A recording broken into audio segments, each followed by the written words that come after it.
5 Ontario school boards and 2 private schools are now joining a massive lawsuit against social media giants TikTok, Meta, and Snapchat.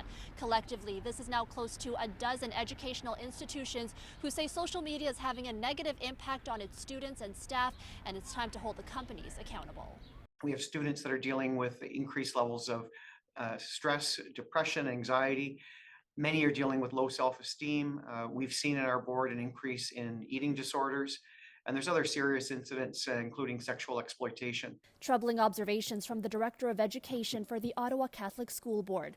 The head of a private Jewish elementary school in Toronto says he's seeing the same, despite implementing a full ban on devices at school. When somebody has a behavioral addiction, they can't simply put their device down and move on with their life and move on to the next activity. What they were doing on these devices impacts the rest of their day. The two are among the 7 additional schools and boards in Ontario who are joining the lawsuit, alleging the social media company's products are intentionally designed for compulsive use, that it's impacting the way kids think and learn, and that educators have been left to deal with the fallout.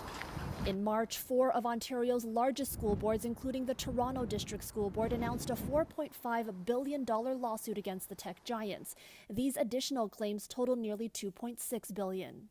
The compensation, if there is any compensation through the courts, that would help us with some of the costs that we've incurred for clinical staff, for IT time, things that we've had to do to address these problems. The lawsuit calls on the social media giants to redesign their products to keep students safe, but the companies say they already have safeguards in place, including parental controls and age-restricted features.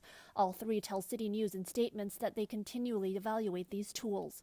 And while schools are pursuing legal action, the province is taking a different approach, calling for a meeting with executives from each company to determine how they can make their products safer. The education minister today maintaining he does not support litigation. To really lead into the fact that the government now has a policy, a comprehensive plan, work with us to counter the threats.